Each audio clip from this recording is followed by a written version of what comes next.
Christopher Hipkins. Mr. Speaker, it appears the National Party have now given up on getting back on track and they've adopted a new slogan: everyone must go. Mr. Speaker, and it seems that Nicola Willis has led the charge, because before she stood up to speak, the National Party backbench adopted that slogan and every one of them went. Mr. Speaker, they weren't that interested in hearing what she has to say. But when it came to promoting tourism, they've adopted the slogan that everyone must go. They clearly didn't think that through.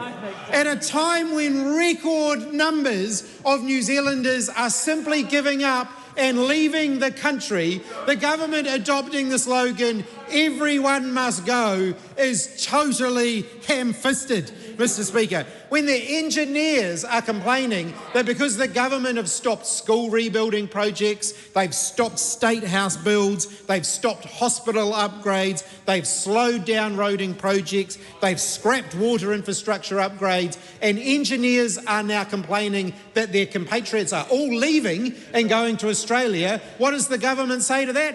Everyone must go. That seems to be their answer.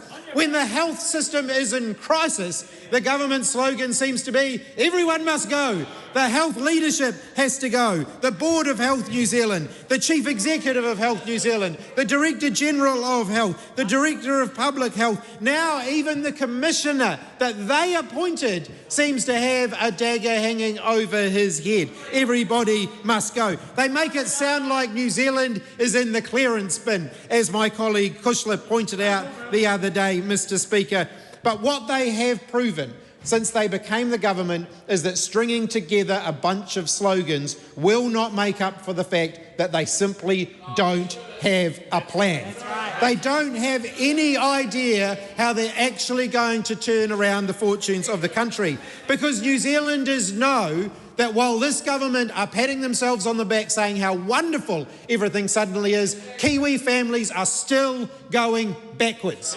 Life is still actually getting harder for New Zealand families. There are more Kiwi families with a parent who's unemployed today than there were at the last election, and that has happened under this government. Families still see their grocery bills going up each week under this government. And let's not forget power prices going up every month under this government. People are still suffering under this government. Things are getting harder for New Zealand families, and instead all they're getting from this government is, isn't it great? Isn't everything so much better? It isn't better for New Zealand families. This government pat themselves on the back while things get worse. And what is their solution to the big challenges facing the country? Well, they talk a big game on things like power prices, and yet they have done nothing.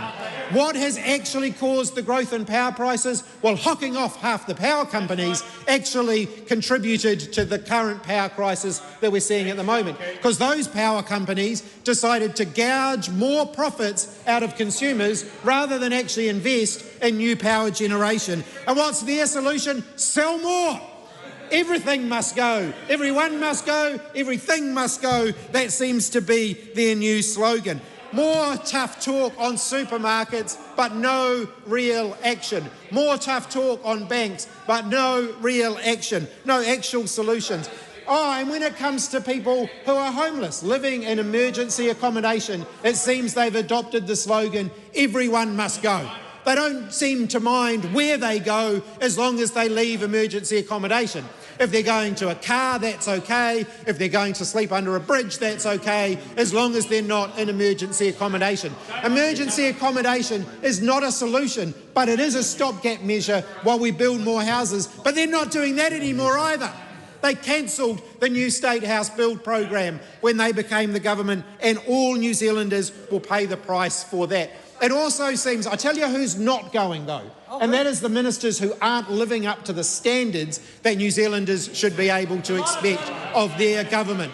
We now have a future Deputy Prime Minister, someone shortly to become Deputy Prime Minister, who thinks it's okay for members of Parliament to interfere in murder investigations, who thinks it's okay to drive a Land Rover up the front steps of Parliament, who thinks it's okay to refer a victim of sexual abuse at the hands of that member's party president to a lawyer supplied by the party rather than to victim support or the police. And that's okay under this government. New Zealanders already have seen enough of this government to know that it's not getting any better, and it's no wonder that more than half the country think things are going backwards.